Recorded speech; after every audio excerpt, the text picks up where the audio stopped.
Shalom amigos, bienvenidos. Estamos aquí desde la tierra de Israel, llevándoles Torah, llevándoles el conocimiento de la parte revelada de la Torah, la parte oculta. Estamos estudiando el Zohar. Estamos recuperando una clase que nos dimos este domingo, porque estuvimos festejando con el Rav Ginsburg el Rosh Chodesh Elul. Como bien vieron en los videos y en todo el material que les presentamos estos días, estamos en una época de Selijot. Selijot quiere decir pedido de perdón. Y pedimos perdón a Kadosh Baruj Hu por aquellas cosas que no hicimos. Hacemos Teshuvah. Teshuvah quiere decir arrepentirse de lo que hicimos y decidir no volver a hacerlo.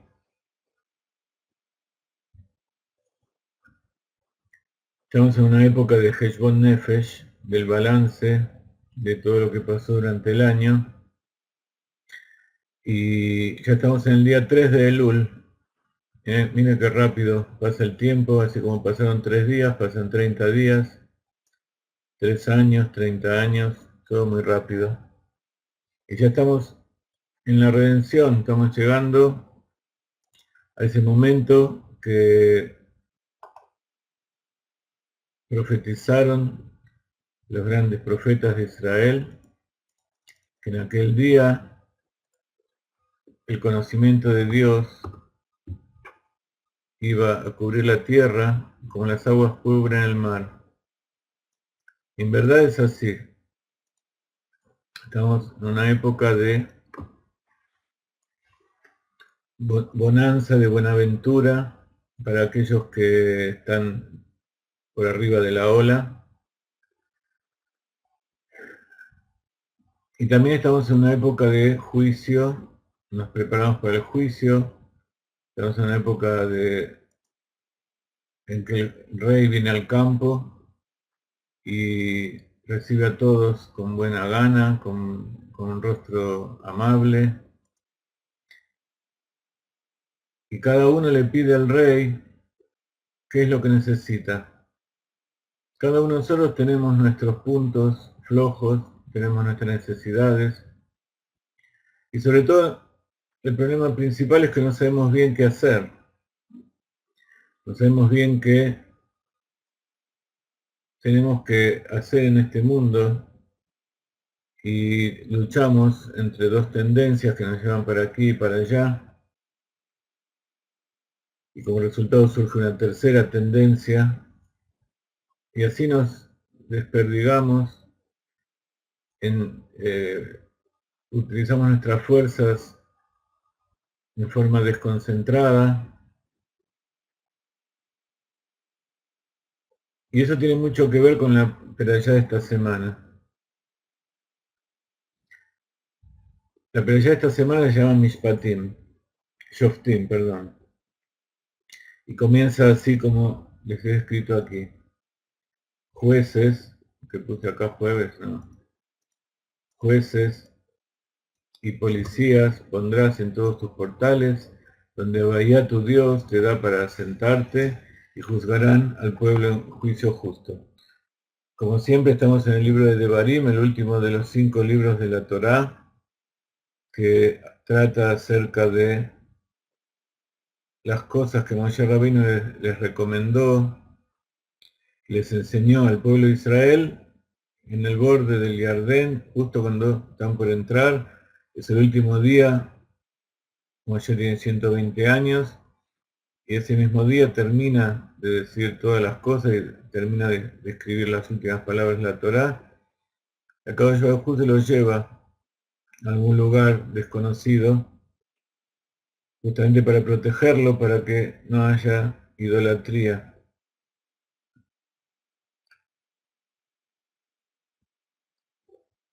Entonces este mes en que nos preparamos para la justicia, nos preparamos para enfrentarnos al juez supremo, es muy bueno para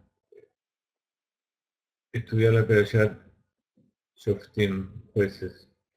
Vamos a leer como siempre un poquito el texto, alguna introducción hasídica, y luego vamos a ir al texto del Zohar, que como ustedes van a ver, no nombra la Perashat Shoftim, pero tiene que ver, como ya vamos a ver, con el juicio y el rigor. Dice la perashá entonces, Shoftim beyoterim titen leja bechol sheareja, ayer Hashem elokeja noten leja lishbateja.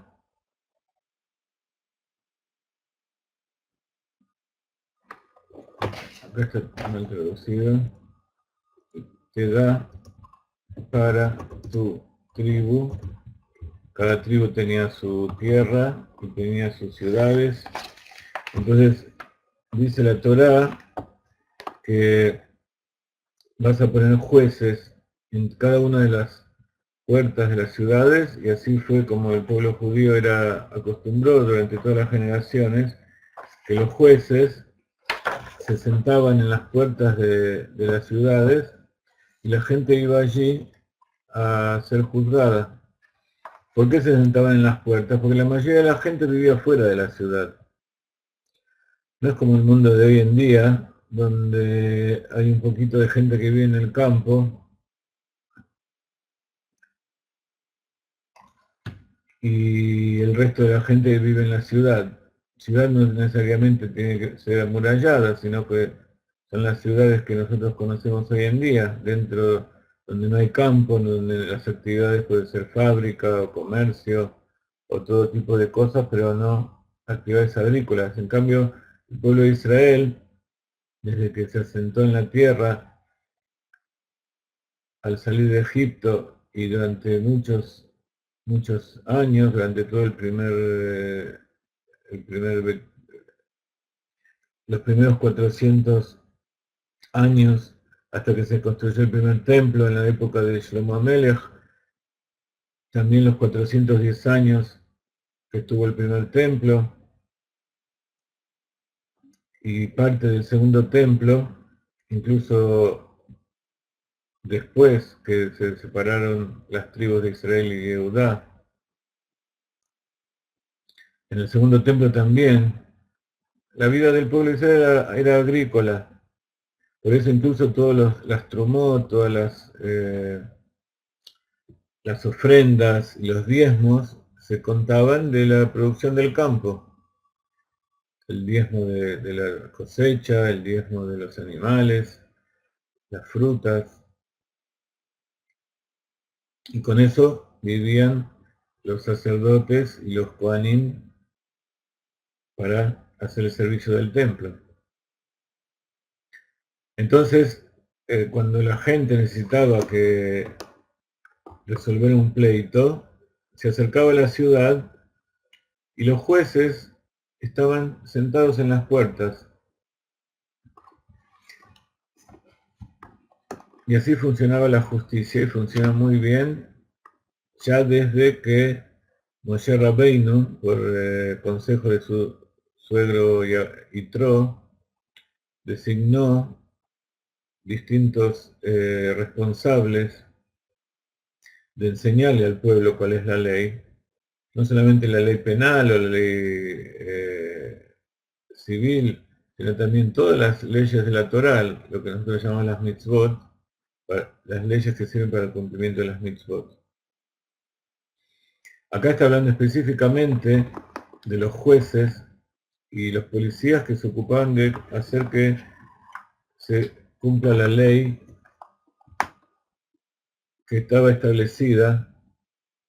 Los jueces, que hoy conocemos como jueces determinados por el gobierno o por las leyes de cada país, en aquella época eran los dayanim, eran los rabinos especializados en la ley, que se centralizaba en el Sanedrín, y ellos determinaban cuáles eran los veredictos. Había juzgados de 3 personas, había otros juzgados de 21, otros de 70, como en el Sanedrín. Depende la importancia del juicio, aumentaba la cantidad de personas. Entonces ellos examinaban a los testigos, examinaban a las partes y determinaban cuál era el veredicto. Entonces, así dice Pirkei Avot, cuando vienen 2 personas al juez, para el juez tienen que ser los 2 culpables, y cuando tanto el que acusa como el acusador, y cuando se van son los 2 inocentes, porque tanto el que tenía razón recibe lo que correspondía, y aquel que es culpable recibe su pena y la cumple. Entonces, ¿para qué la tienen que cumplir? Justamente para pagar su delito, para expiar su delito. Entonces, una vez que lo pagó, que lo expió, ya no es más culpable. Entonces, para el juez, cuando entran los 2 son culpables, no tiene que pensar si uno es bueno, si otro es malo, no tiene que guiarse por la apariencia, por la riqueza, por la sabiduría, tampoco si es un hombre o una mujer, no tiene que tener ninguna influencia. Por supuesto, tampoco si tiene poder, no tiene poder, y tiene que juzgar en forma correcta, y una vez que juzgó, da su veredicto. Ahora acá dice jueces y policías. ¿Por qué dice jueces y policías? Porque a veces, no sé si ustedes vieron, la gente no quiere cumplir con la ley, no quiere cumplir con el veredicto del juez. Entonces, la Torah establece que también va a haber policías. Y dice Rashi, Shoftim beyotrim, dice, Shoftim son los dayanim que dictan el veredicto. Y Shotrim, que son los policías, son aquellos que persiguen al pueblo para que cumplan la orden del juez. Entonces tenían permitido pegar, azotar con palos y con látigos hasta que la persona aceptaba recibir sobre sí el veredicto del juez.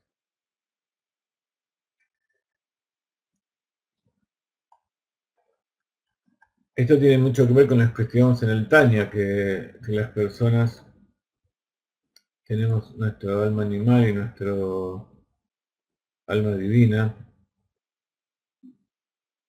Entonces el alma animal nos evita, nos trata de hacer evitar que hagamos lo correcto. Ahora vamos a ver en el Zohar también un ejemplo de todo esto. Entonces para eso están los policías, para que se cumpla la ley. Porque dicen todos los portales, porque es en todas las ciudades. Porque dicen de tu tribu,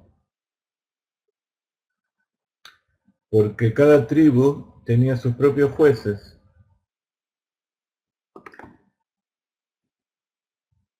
Había un mahloket, había una discusión si todo esto también se aplica fuera de la tierra de Israel o solamente dentro de la tierra de Israel. De acuerdo con el Rambam,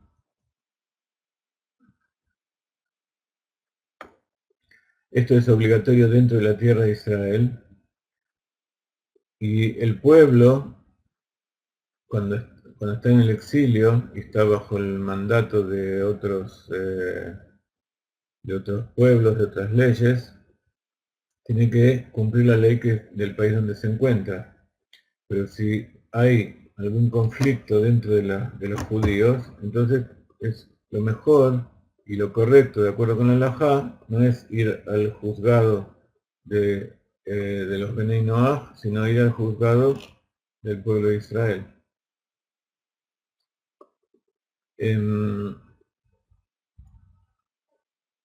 Claudia Fernández levantó la mano y Juan Marcos Rojas también.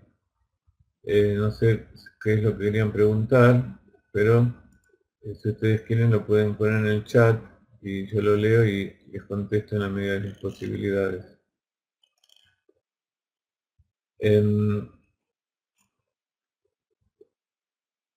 Entonces los jueces tienen que ser, son llamados dayanim. Dayan es la palabra juez en arameo. Entonces nosotros hoy en día llamamos jueces a los jueces de justicia del país y Dayan, aquel que se ocupa de las leyes. No es porque los Dayanim no se ocupen también de todas las leyes civiles y comerciales y leyes de delitos,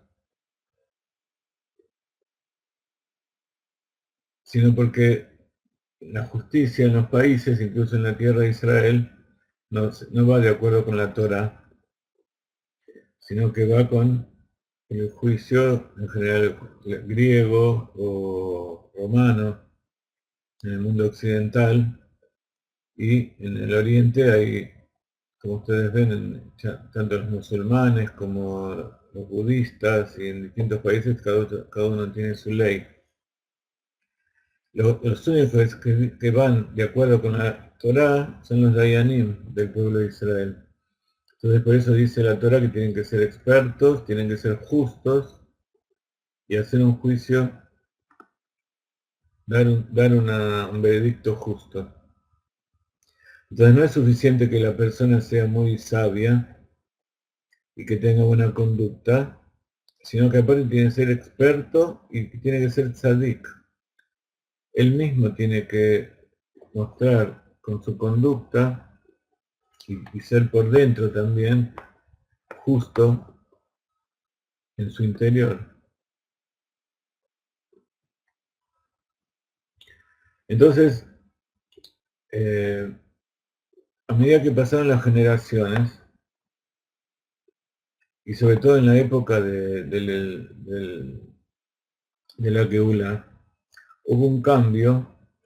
En el futuro ya no va a haber policías porque todo el mundo va a querer cumplir. Así como las almas cuando dejan el mundo quieren ir al Geinom y quieren limpiarse de todo lo que tenían sucio, por así decirlo, en sus vestimentas para poder ir al Ganeden, entonces ellas mismas quieren ir a limpiarse. En la época de la redención, también todos van a querer hacer lo bueno, porque va a ser evidente que aquel que no hace las cosas buenas va a desaparecer, no va a recibir la redención, si no hace teshuvah. Entonces,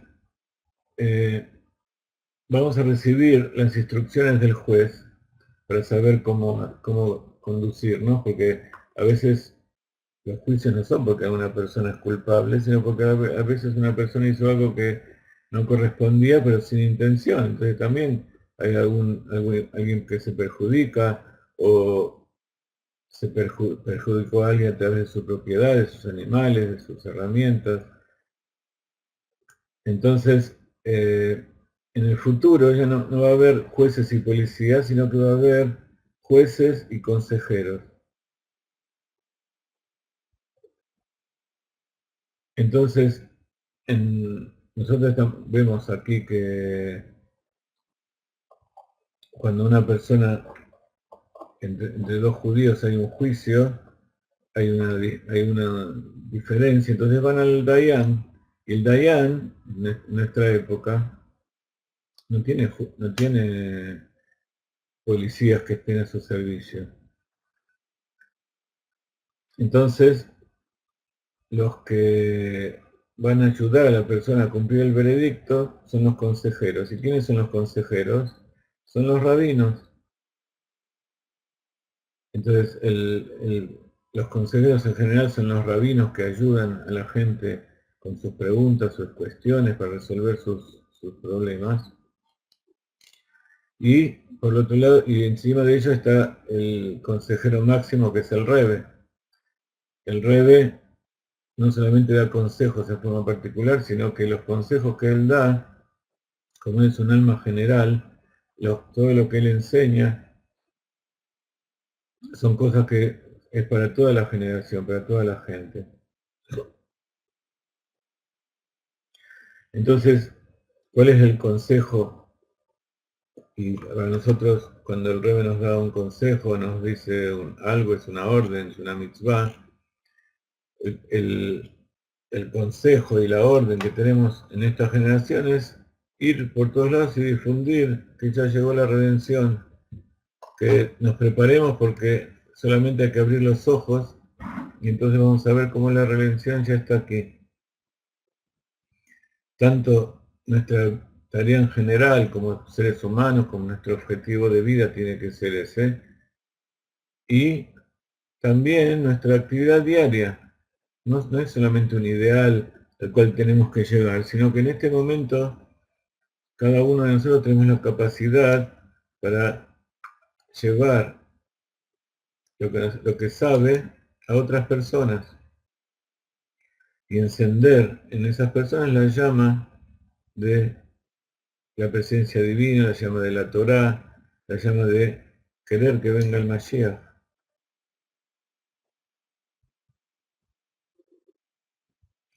Y estamos viendo ahora cómo todo esto actúa a nivel de todos los pueblos.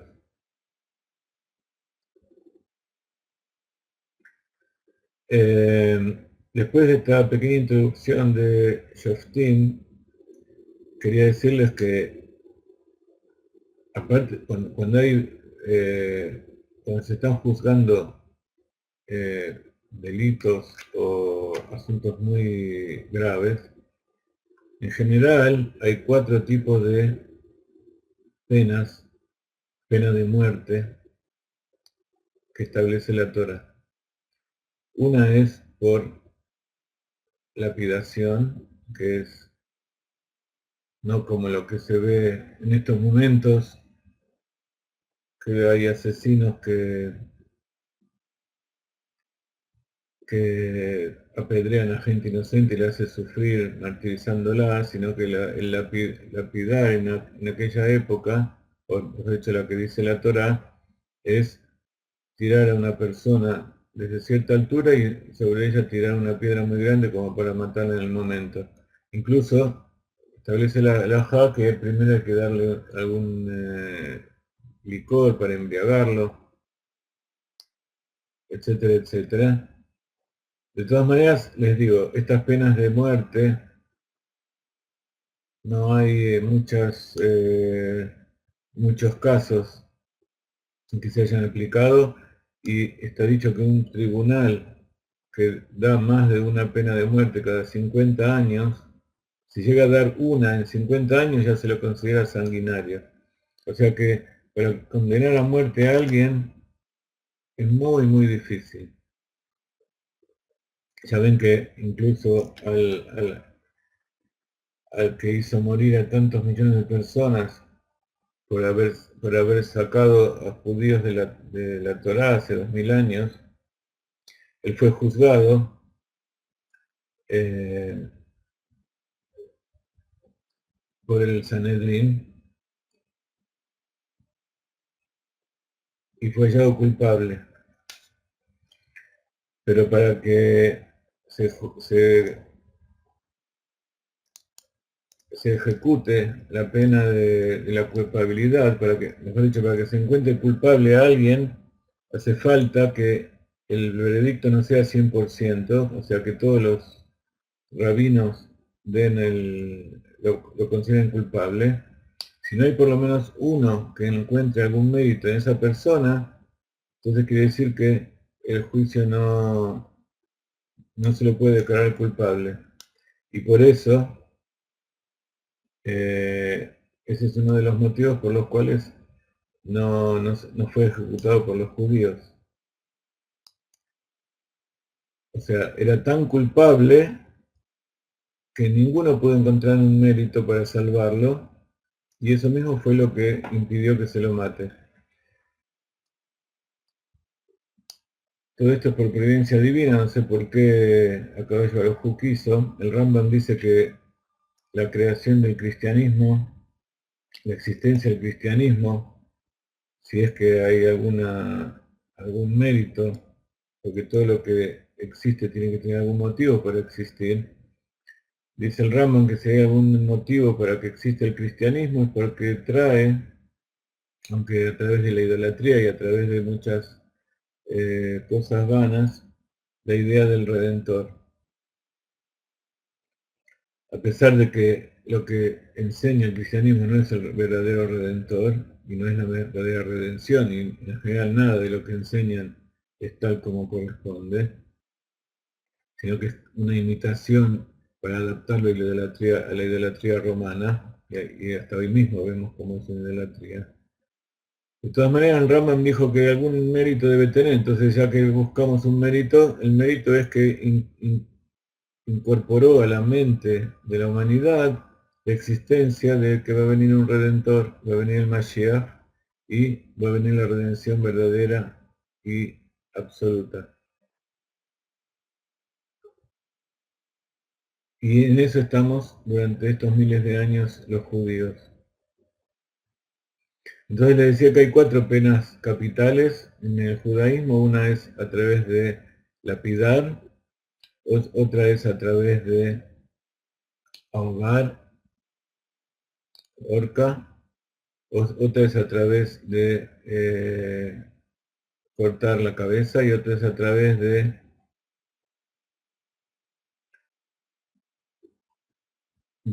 quemar, del fuego.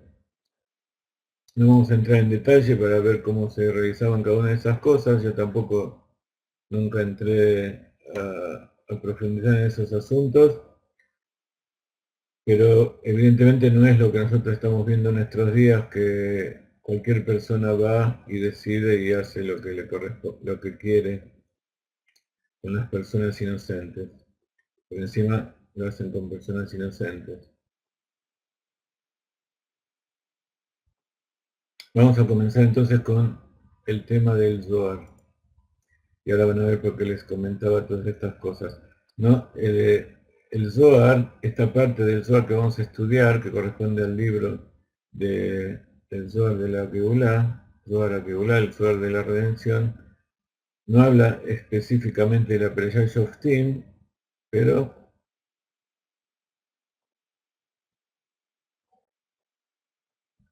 tiene que ver con esto que estuvimos hablando, con el juicio y con el castigo. Zaka'a Yuman de Ajid Veilana de Haye.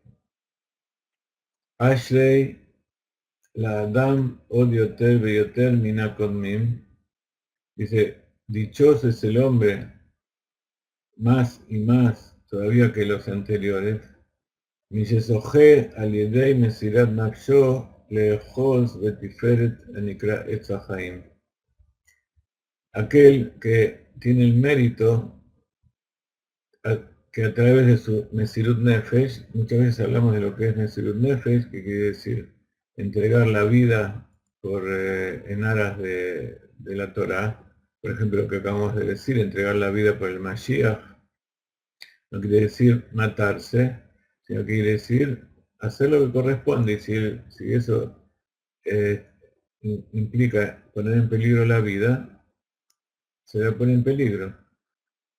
Pero dice el Rebbe, el Mesirut Nefesh, la entrega de la vida en nuestros días no es morir, tampoco es ser pobre, sino que es vivir, entregar la vida al objetivo del Mashiach. Entonces, dice, ¿por qué es dichoso? Porque entregó su vida para poder aferrarse a Tiferet. Tiferet es la Sefirá del medio, del corazón, y que representa todo el cuerpo, Anikra Etz Ahaim, que es llamado el árbol de la vida. Como ustedes saben, todo el árbol de las Sefirot, de las 10 Sefirot, es llamado el árbol de la vida. Y aquellos que se aferran a las verdaderas Sefirot, a las que están divididas en tres partes, que es el intelecto, las emociones y la acción. Entonces, así como el hombre tiene esas tres vestimentas, también los árboles tienen esos tres aspectos. Tienen las raíces, tienen el tronco con las ramas y las hojas y tienen los frutos. Así también, Tiferet es el fruto de Abba Beima, del padre y de la madre, y a su vez, el fruto de las emociones son las acciones. Esa es una de las formas de ver la relación que hay entre el árbol de la vida y la Sefirot. La otra forma, y que es la que viene a traer aquí, es que el árbol de la vida tiene una línea en el medio donde está Keter, Daat, Tiferet, Yesod y Malchut, y tiene al costado las Sefirot, Geset y Geburah, Netzach y Hod, que son como las ramas del árbol. Y por supuesto el Etz Haim se refiere al árbol que había en el Gan Eden. ¿Cuál era la característica del Etz Haim?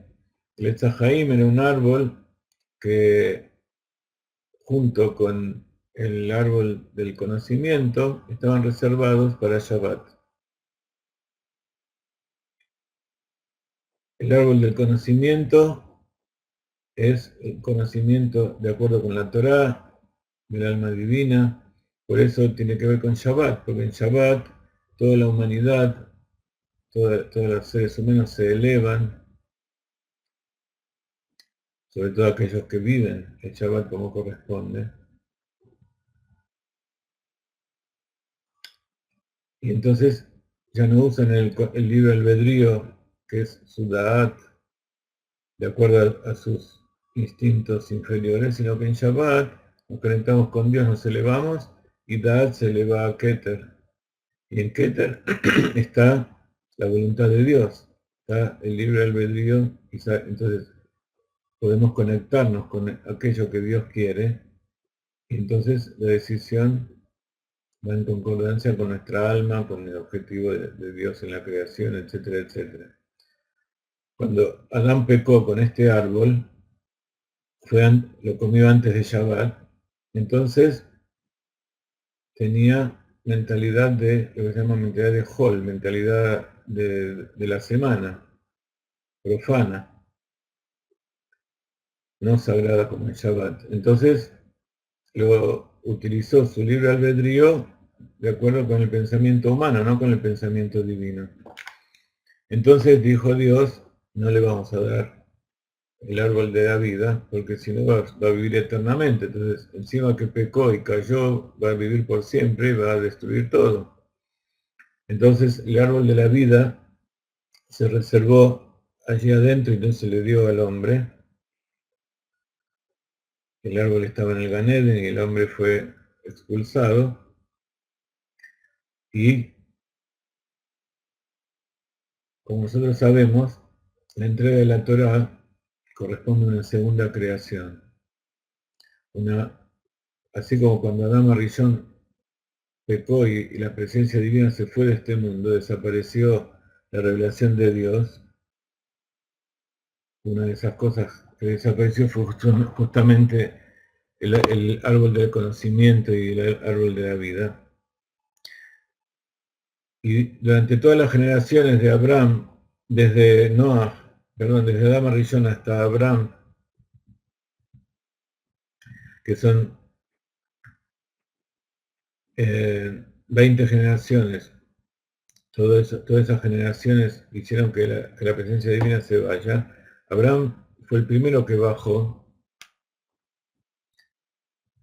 la presencia divina un escalón desde el séptimo cielo hasta el sexto, y así Abraham, Moshe Rabbeinu, que es el séptimo desde Abraham, hizo que baje acá a este mundo, que fue en el momento de la entrega de la Torá.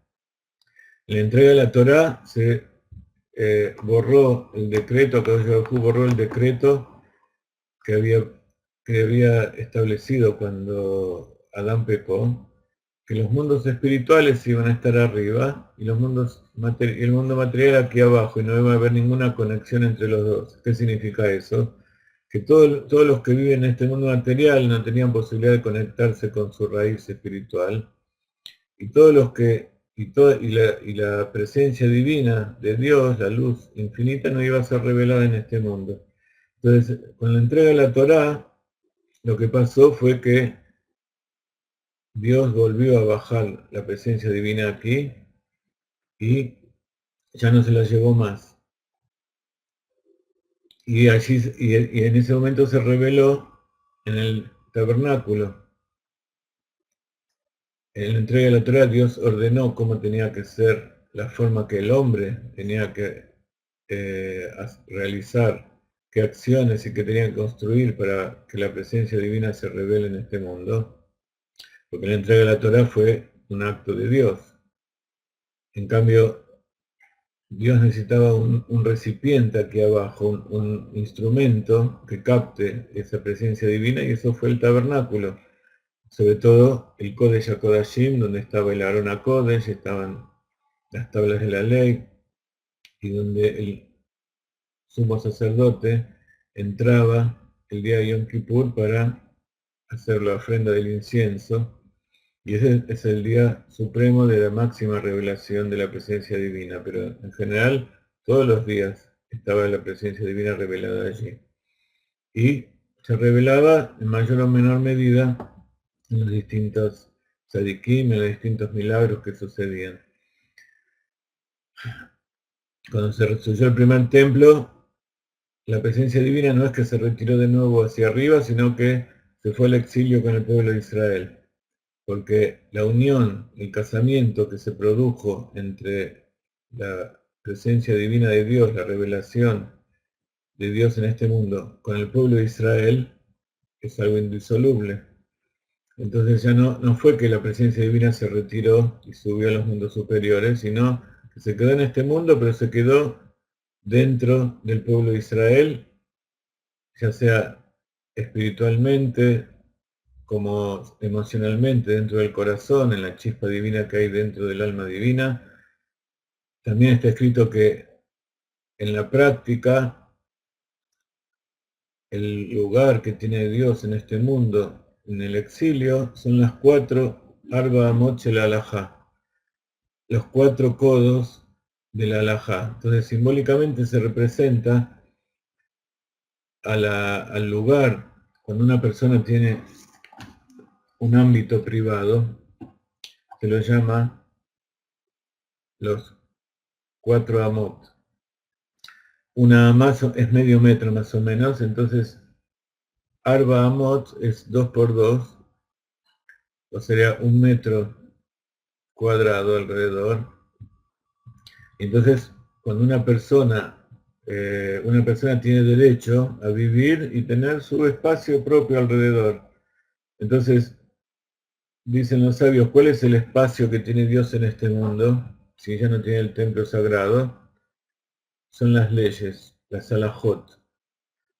Akadosh Baruj Hu se revela en la salahot. ¿Y qué son las salahot? Es la Torah oral que explica cómo quiere Dios que cumplamos los preceptos escritos en la Torah escrita. ¿Ok? Todas estas cosas ya las he estudiado muchas veces, pero siempre es bueno refrescarlo, y más que hay muchas personas nuevas. Entonces decir Etz Haim y tirarlo así puede tener mucha confusión. Es importante que se sepa que el Etz Haim, el Tiferet, es la Torah. Allí es donde se revela la voluntad de Dios. Es el corazón de de la creación, en el corazón de Dios que se inviste aquí abajo. Entonces, aquellas personas que entregan su vida para aferrarse a la Torah, para aferrarse a Tiferet, que es llamado el Etz Haim, el árbol de la vida, así es llamada la Torah, Etz Haim le Mahazikim Ba, es un árbol de la vida para aquellos que se aferran a ella. Veem como Abraham, Isaac, Hanania, Mishael, Azaria. Dice, para que uno tenga idea de qué significa aferrarse a la Torah, nos trae el Zohar, nos trae el comentarista del Zohar, traído por, en este caso el comentario es extraído de Rabbi Moshe Cordovero. Dice, son como aquellos que entregan la vida por la Torah y se aferran a Tiferet. Habíamos dicho también que Tiferet es la revelación del Zohar, donde está Moshe Rabbeinu. Moshe Rabbeinu se eleva a Tiferet para recibir la revelación del Zohar, que es Da'at. Entonces, aquellos que hacen eso son como Abraham, Isaac, Hanania, Mishael y Azaria. ¿Qué pasó con esta gente?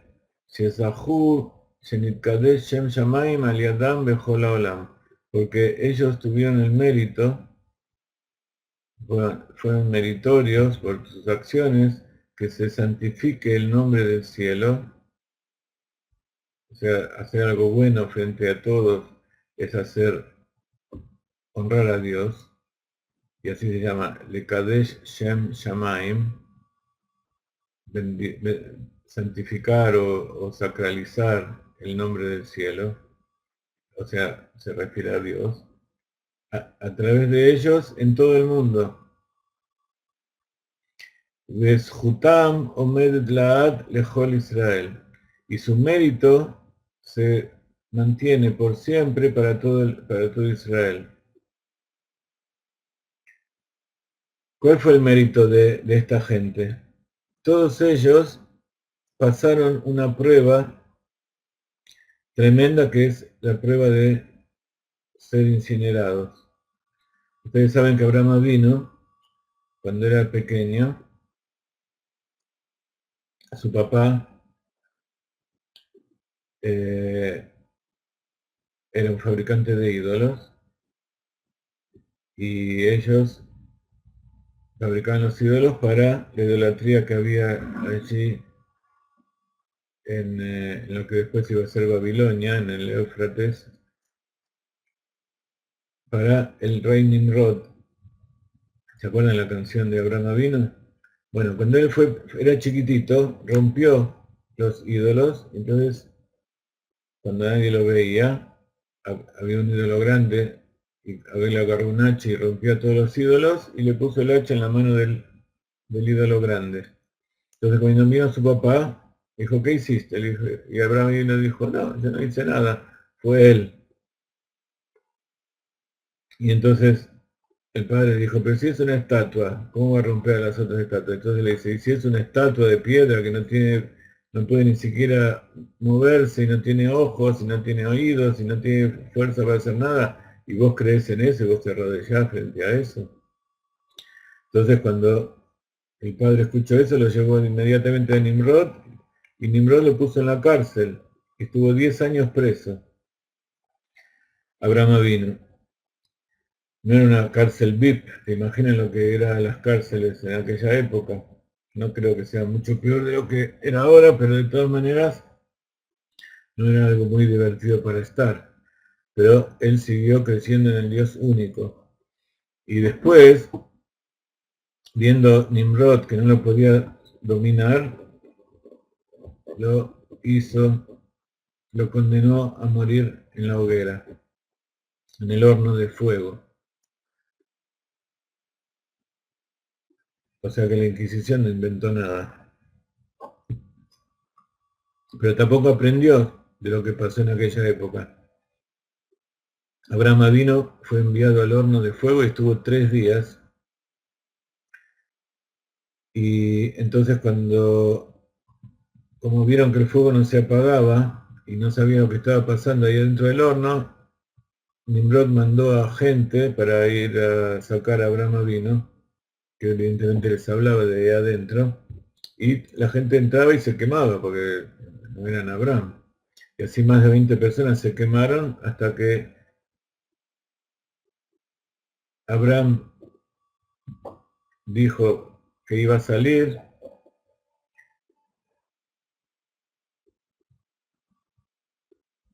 con la condición de que Nimrod se dé cuenta que estaba Dios ahí trabajando. Entonces Nimrod dijo, esto es una persona sagrada y Dios es uno, aunque se lo dijo de la boca para afuera. Entonces Abraham salió. Por supuesto, este es un midrash, no está escrito en la Torah esto. Son las agadot que cuentan los sabios, que fueron transmitidas de generación en generación, de boca en boca, y por eso nosotros las creemos. En realidad, la primera prueba, de las primeras 10 pruebas que pasó Abraham vino fue con la Perashat Lech Lejá, cuando le dijo, vete de aquí, vete por ti, vete de tu tierra, de la casa de tu padre, del lugar donde naciste, a esa tierra que te voy a mostrar. Entonces, Abraham Avino ya no era un chico, tenía toda su familia, tenía a Sará, tenía a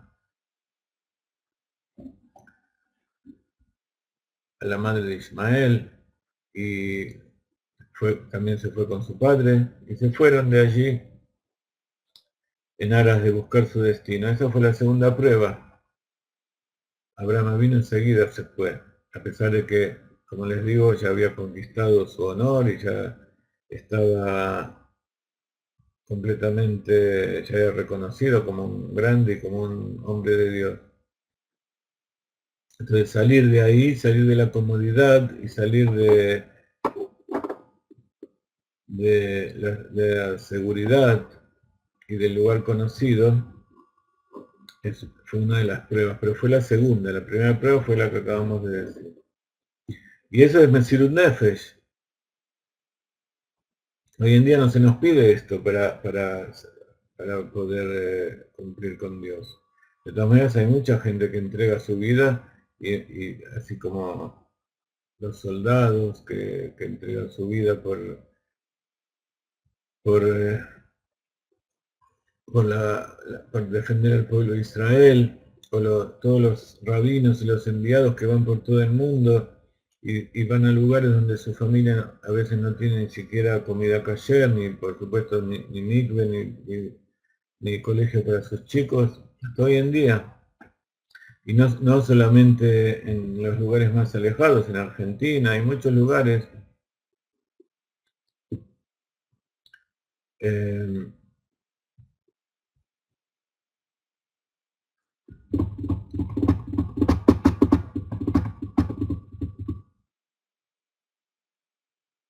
Bueno, puede ser que todavía no estaba la madre de Ismael, no es el punto.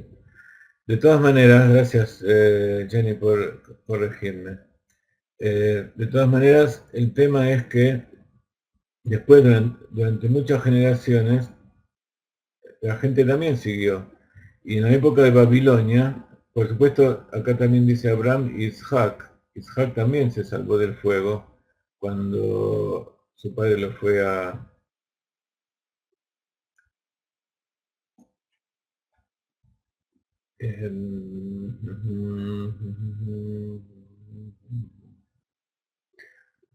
lo fue a ofrendar como holocausto en la pira.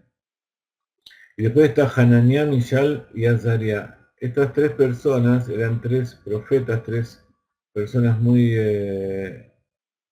justas que vivieron después de la destrucción del templo en Babilonia. Y allí en Babilonia también ellos fueron enviados a la hoguera, y en la hoguera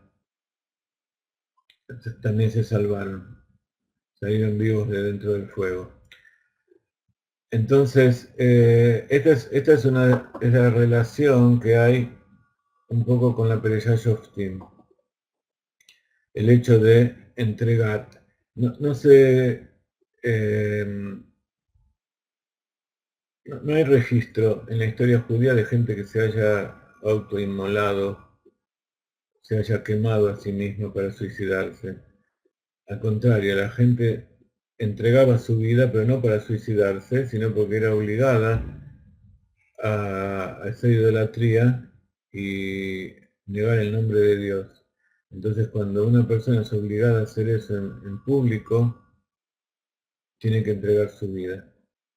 Pero eso, por supuesto, no es suicidarse, sino que al contrario, es aferrarse al árbol de la vida. Entonces dice, y su mérito está por siempre por el pueblo de Israel, de Gufei Bevarim Dilei, y en el cuerpo y en todos sus órganos, todos sus miembros. Rotzelomar quiere decir, Shegam Ramach Evarei Gufam Agashmiim Nitkatshu Achelo Shalat Baem Eshklal. Dice, ¿por qué esta gente fue salvada? Porque su cuerpo y sus 248 miembros de Gematria Abraham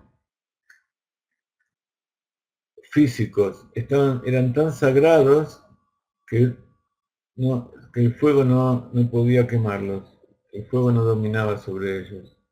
Mipnei amavet eina sholetet batzadikim kaelo. ¿Por qué? Porque la muerte no domina, no tiene poder frente a justos como esos. Ner kol anfa de anfa. ¿Por qué? Porque es la vela que alumbra en todas las ramas y ramas.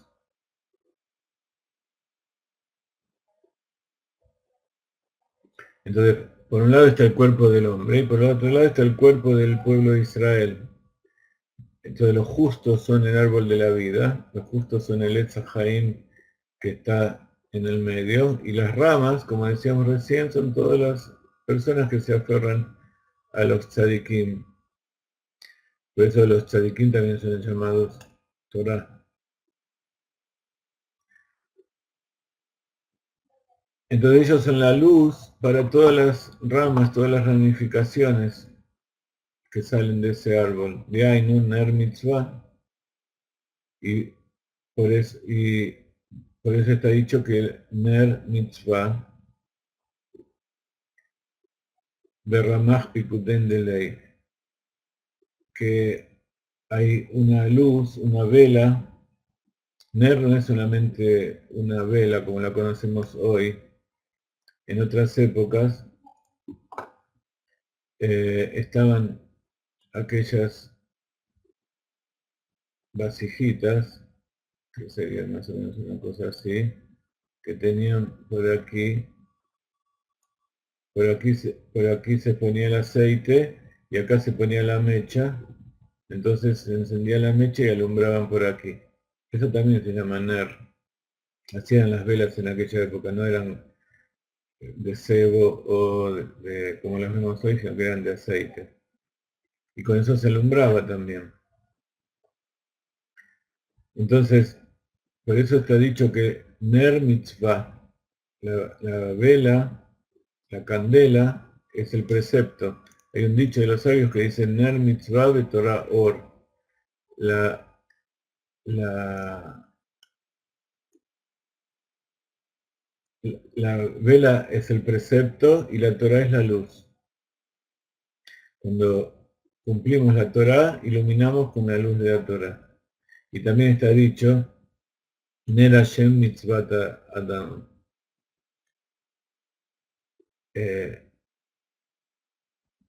La vela de Dios es el alma del hombre. Ner Hashem nishmat Adam. La vela de Dios es el alma del hombre. Y en Kabbalah, ¿qué es esta? Esta llama, esta luz que ilumina, es la Shekhinah, es la presencia divina. que trae la luz. Porque ella llora, ella se penetra, también llorar viene de embeber, de Ramaj Picudín de ley, en los 248 órganos.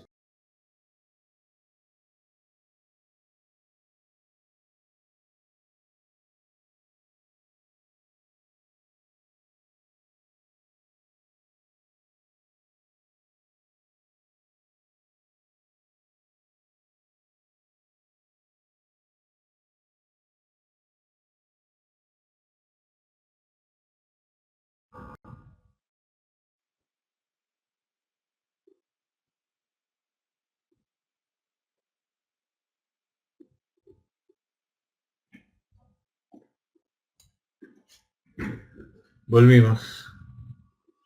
No se vayan porque recién empezamos. No va a ser más larga, vamos a estar 10-15 minutos más. Entonces, esta gente no podía ser quemada porque todo su cuerpo estaba sagrado. ¿Qué quiere decir sagrado? Estaba imbuido de la presencia divina, de la luz de Dios, del cumplimiento de los preceptos.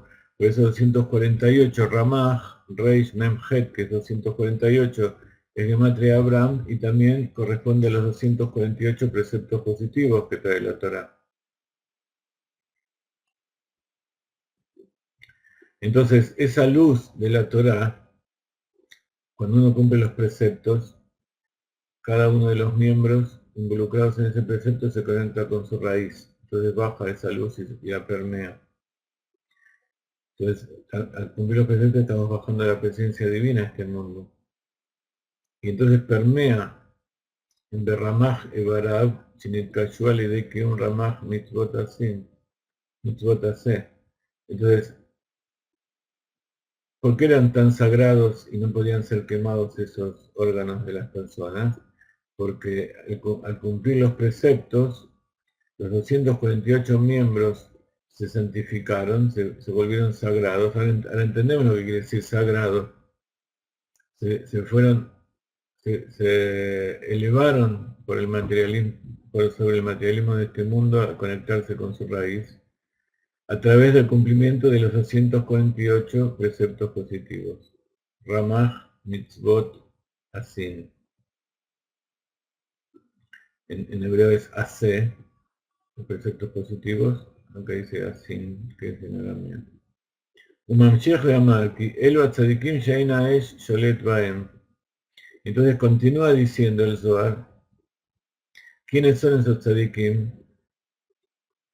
Hablando acerca de esos tzadikim que sobre ellos el fuego no tiene poder. Kad ajidan bei tarbayu. Aquellos que se aferran a Tiferet y a Malhut. Que a mitzvah atzma bejinat Malhut. ¿Por qué? Porque la mitzvah está a nivel de Malhut. ¿Por qué la mitzvah es Malhut y la Torah es Tiferet? Porque Tiferet es las emociones que está adentro, que es donde está la chispa divina del alma, que es la luz que ilumina. Pero todavía está a nivel de emociones, conectado con Da'at, conectado con la mente. Y los preceptos es Malhut, ¿por qué? Porque Malhut es la acción. Todos los preceptos son realizar una acción. Besod Ramaj u Betiferet. Entonces el secreto, ¿qué quiere decir el secreto? El origen oculto de estos 248 preceptos, que si lo llevamos en paralelo a los miembros del cuerpo, al cuerpo son los miembros del cuerpo, el secreto está en Tiferet. Besod Ramaj Ebayaguf, en el secreto de los 248 miembros del cuerpo. Betzadikim Kaelu, y en los tzadikim como estos, Itkayem Bayar Veine Asne Boer Baesh Veasne Einena Ukal. ¿Qué se cumple en estos tzadikim? Que como dice la Torá, cuando Moshe Rabino se enfrentó, fue enviado a salvar al pueblo de Israel, Dios se le reveló en un arbusto, en la zarza ardiente. ¿Y qué decía? ¿Qué dice la Torá? Hay aquí que hay un arbusto, un sne, que está quemándose en fuego, y el sne en Nenaucal, y el árbol no es consumido por el fuego. Umefaresh. ¿Qué quiere decir esto? Explica el Zohar. Besamal, Samakel, Benahash, Bejol, Memanan, Dilei, Deinun Kotsim, Itukaru. ¿Qué es en el alma, qué es en el mundo, en la creación, el fuego que devora a los miembros del cuerpo cuando no son sagrados? Samakel, el ángel de la muerte. Samachmen, hay que tratar de no pronunciar este nombre, pero se lo llama Samachmen, es el ángel que, que trata de acusar y el ángel que impulsa a la persona a pecar, y entonces evidentemente es el ángel de la muerte. Y el Nahash, la serpiente, y todos aquellos servidores que ellos utilizan. Esos son llamados, son como las espinas, son como las astillas que son consumidas muy rápido por el fuego. Umayekatube asne ineno ogel, y lo que está escrito que el arbusto ineno bucal no es consumido. Abal, Beanfin, Disne, de Iba Dilei, Bealin Dilei, Lan y Tucado.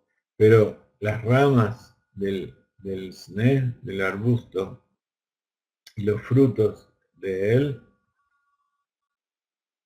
y sus hojas, no se quemaron.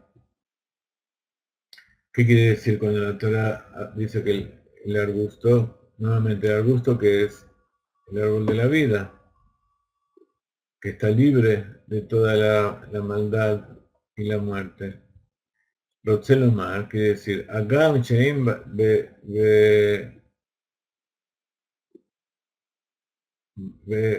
Keim Sheim Besaram Shel Mikdeshei Hashem Elon Nisaref. Dice, quiere decir, incluso a pesar de que la carne basar de aquellos santos justos de Dios no se quemó. Inkol ze koch asitra hara shebaem kala benisrefak kekotzim bebarim nitkachu. ¿Qué quiere decir? Que se santificaron, que el fuego sagrado no solamente fortaleció a los órganos de la gente justa, sino que todo el ángel de la muerte y toda la maldad, todo lo que se llama Sitra Ájara, el lado opuesto de la santidad, toda la impureza, sí es consumida, por eso es llamado como Kotzim. El árbol no se quema, pero todo aquello que cae, eso lo estudiamos una vez con el Rebbe Rashab. Toda la maldad de un árbol que es, todo lo que nos sirve para dar fruto y que se pueda reproducir. ¿Y qué es? Aquello que ya no sirve, esas hojas secas, la cáscara de la corteza del árbol, aquellas ramas secas que ya no tienen vida, todo eso todo eso es lo que se quema y lo que da origen a la maldad. Todas las cáscaras que no tienen luz, que no tienen vida adentro, son llamadas citrajas, son llamadas impureza. Entonces, todo lo que es el árbol vive, pero aquellas cosas que son maldad, que está representado por la maldad que hay dentro de los órganos del cuerpo nuestro, todo lo impuro, cuando la persona es justa, no solamente que no se quema, sino que también que sí se quema lo que puede haber de maldad en su interior. Da a Hazailek Kuchaberijo. y ellos son los que se aferran a Dios. Y entonces ahora vamos a entender qué es un tzadik, cuál es la tremenda virtud de un tzadik.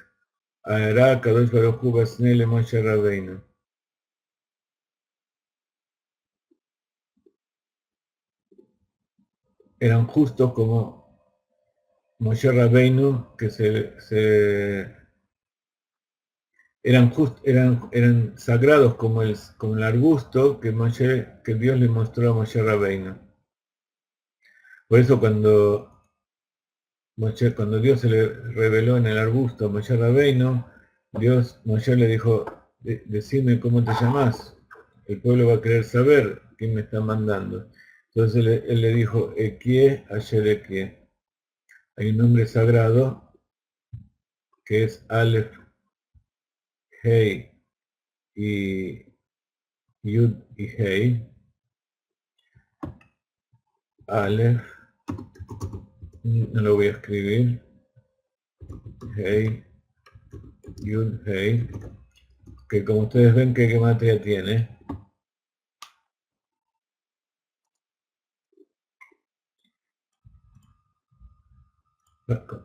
Así como el nombre de Yud Kebab, que lo llamamos Abayá, este se llama Ekie.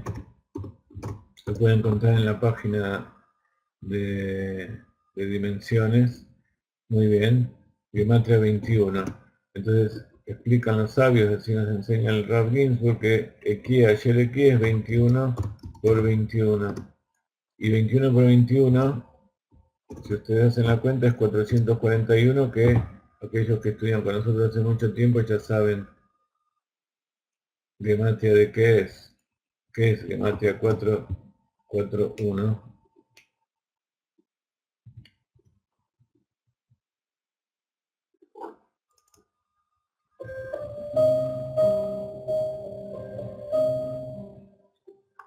441, uno es, este es un gematria muy fácil, 1 es Aleph, 40 es Mem y 400 es Taf. ¿Qué dice ahí? Emet, verdad. Entonces Dios le dice, si alguien te pregunta, decirle que vas con la verdad. Y Dios, ¿qué le estaba mostrando allí a Moshe para que él vaya confiado? Dice, ¿ves? Los justos que van a ser, que vos vas a crear, que vos vas a sacar de Egipto y que van a continuar con Mesirut Nefesh, el pueblo de Israel, son como este árbol que no se quema. Que no solamente que no se quema, sino que el fuego los purifica. Una frase popular es, aquello que no te mata te mejora, ¿no es cierto? Bueno, pero para que no te mate tienes que estar preparado.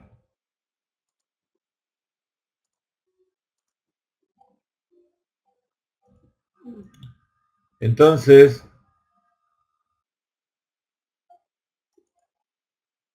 Amar Butzina Kadisha. Ahora viene y dice, dijo la luminaria sagrada, Butzina Kadisha. ¿Quién es la luminaria sagrada? Rabbi Shimon Bar Yochai. Viene Rabbi Shimon Bar Yochai para hablar acerca de todo esto. Lama Ustrach Moshe Lirot Basne Tainyanse. Dice, ¿por qué Moshe Rabbeinu necesitó ver todo esto en un árbol? Ramuz Geulat Israel Ministraim. Porque acá está insinuada la redención de Israel de Egipto. Y entonces acá vemos la conexión que hay de esta para allá con la redención. Kivadá Israel inun etzim yeveshim beoraita. Dice, porque, por supuesto, seguro que Israel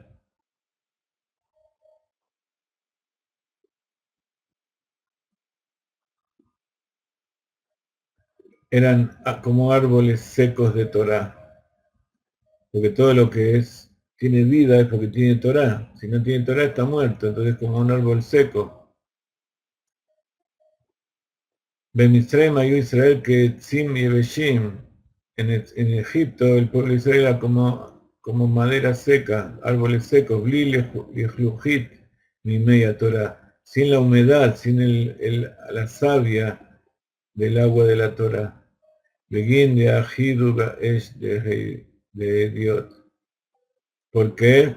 Porque ellos estaban aferrados a los ídolos de Egipto, que era fuego también, pero era fuego de Ediot. Ediot quiere decir de la idiotez, de las cosas que no son sagradas.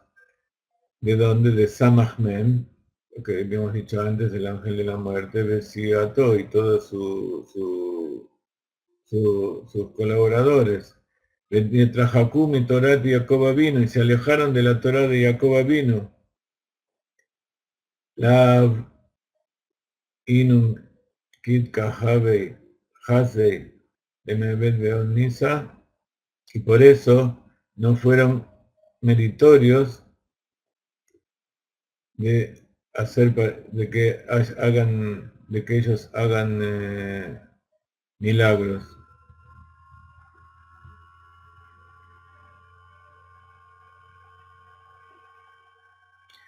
Entonces, mientras estaban en ese estado en que estaban secos de Torah, entonces a Caballo de Juno le hizo milagros y eran quemados fácilmente por el fuego de la impureza. Y entonces dice, y inmediatamente que vos bajaste sobre ellos con la Torah de Tiferet, inmediatamente que Moshe Rabbeinu bajó del monte Sinai con la Torah viniendo de Tiferet, Sheike Maim Amelachlechim Eta Evarim, que es como el agua que humedece y da vida a los miembros del cuerpo, Beginach Nahat Aleyu Ilana de Haye. Gracias a vos, bajó sobre ellos el árbol de la vida. Ainu Atiferet llegó a Torah Shevirtab, que es el árbol de la vida, Tiferet, que es la Torah escrita. Un mitzvah, Shei Malchut, y las mitzvot, que es Malchut, de Yur Nera Hashem, Shei Nera Baya, de Ainu Torah Shebalpe.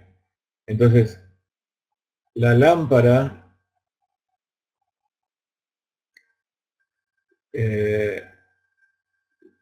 que trae Tiferet, que trae la luz, es la Torah. Pero la Torah tiene la luz adentro, hay que encenderle la mecha. ¿Cómo se enciende la mecha? A través de entender cómo se cumplen los preceptos.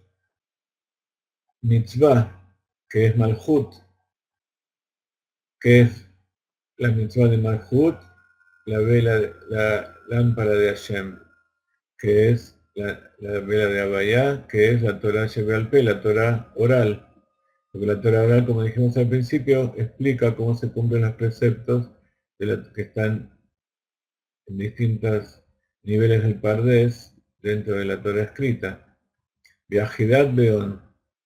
Y entonces, una vez que bajó la Torah, revivió a ese árbol muerto que era el pueblo de Israel,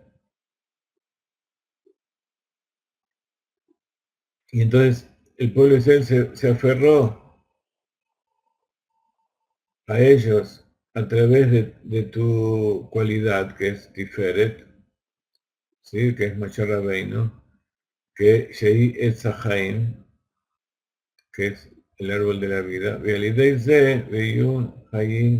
y a través de eso pudieron permanecer vivos, Velo Ayu Keilim in Amitzrim,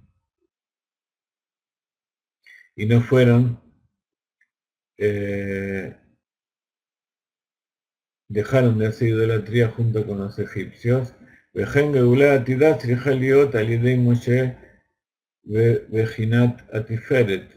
Y entonces por eso, en el futuro, la redención tiene que venir a través de Moshe Rabbeinu, que es de Tiferet, y también Malhut. Tiene que venir junto, no solamente el estudio de la Torá, sino también el cumplimiento de los preceptos. Porque la persona que estudia Torá y no cumple los preceptos, es como aquella persona que está aferrada al intelecto y todavía no siente, eso no produce ninguna emoción, no llega a Tiferet. Está viendo nada más que la parte exterior de la Torá. Pero cuando baja y entra en el corazón de Tiferet, en el corazón de la Torá, eso inmediatamente hace que el corazón se encienda y la persona cumpla los preceptos. Por eso Malhut y Tiferet son dos aspectos que van juntos, la Torá y los preceptos, la Torá escrita y la Torá oral.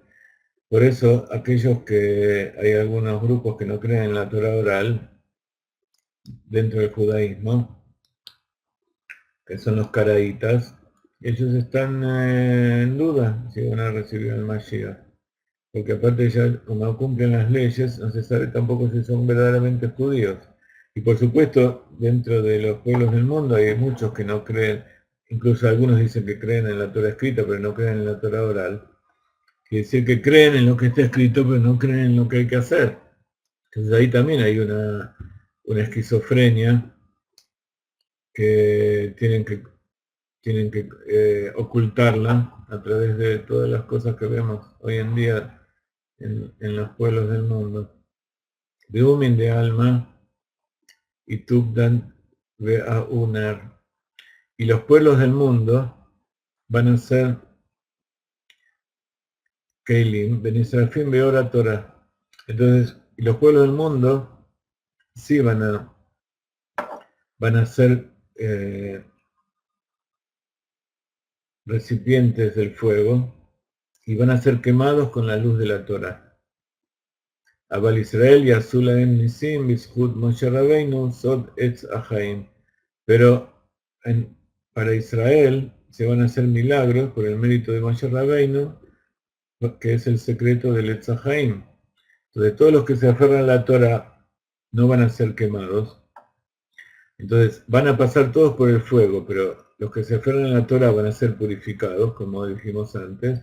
Y aquellos que no están aferrados a la Torah están secos de Torah, no están aferrados, van a ser quemados por el fuego como hojas secas.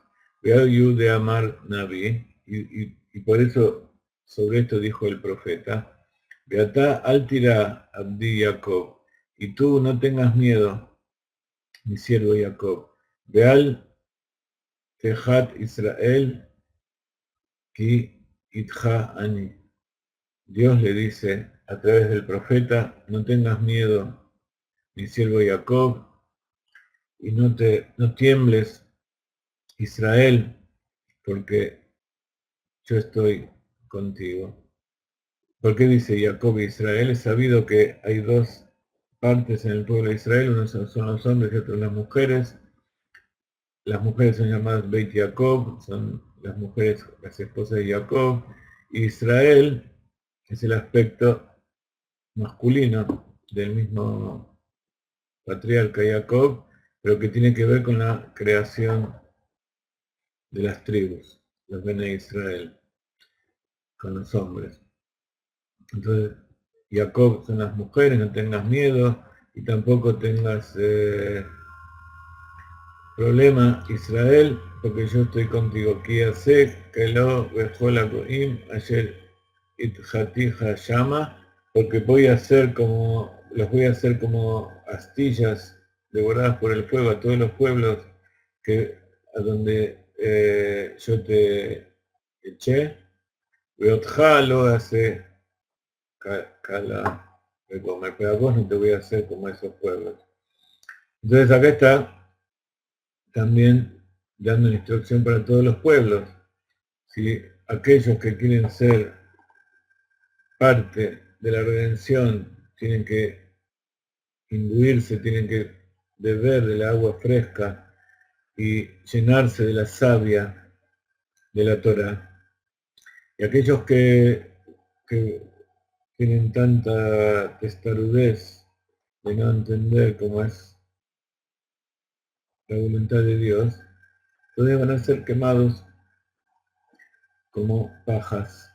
Y por eso los curas y toda esta gente que sabe cómo es la verdad y trata de engañar al pueblo, habla de que va a terminar el mundo y que todos van a ser quemados y todo ese tipo de cosas que yo nunca entré mucho en profundidad, pero mucha gente me pregunta y yo no entiendo de qué se trata, pero evidentemente son gente que quiere hacer lo que se les antoja y arrastra a toda la humanidad junto con ellos. Así que nuestra tarea, ¿cuál es? Como siempre, como dijimos al principio, difundir la Torá, el Hasidut, difundir los 7 preceptos, porque los 7 preceptos son la Torá, es parte del Etz Haim, pues aquellos que cumplen los 7 preceptos, también en ellos corre la savia, y cuando una rama está viva, no es devorada por el fuego, al contrario, el fuego le elimina todas aquellas cosas que le molestan, y una vez que el fuego se va, brotan con más fuerza que antes. Entonces, espero que les haya gustado y sobre todo que les haya enseñado muchas cosas esto que estudiamos hoy. Es importante que cada uno deje la inercia y deje los propios intereses y con Mesirut Nefesh, con entrega de la vida, se ponga a hacer lo que tiene que hacer. Cada uno sabe lo que tiene que hacer. Nos despedimos por ahora. Vamos a tratar mañana de dar una clase también. No les prometo nada porque estamos en época de mucho movimiento. Estamos preparándonos para el mes de Tishrei, en el mes de Elul, donde hacemos tefilá, le pedimos a Dios que